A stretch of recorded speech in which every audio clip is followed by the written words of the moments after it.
If you try to zip a directory or a folder in Linux, you will see that there is an error and you cannot zip a directory.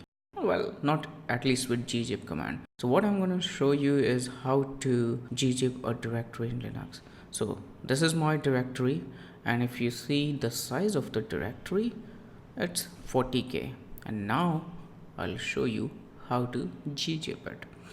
So the thing is, you cannot zip a folder in Linux command line. To do that, you need to use tar, and tar will create an archive file. So now when you use tar zcvf, what you are doing is you are telling it to create in verbose mode a file named sample.zip with zip compression.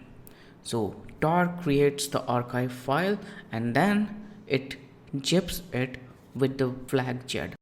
And if you check the size of this file, the zipped file, it is a lot less than 40k. So it's just 787 bytes. Originally it was 40k. I hope you like this quick tip to learn how to gzip a file. Do subscribe to learn more Linux tips. Bye bye.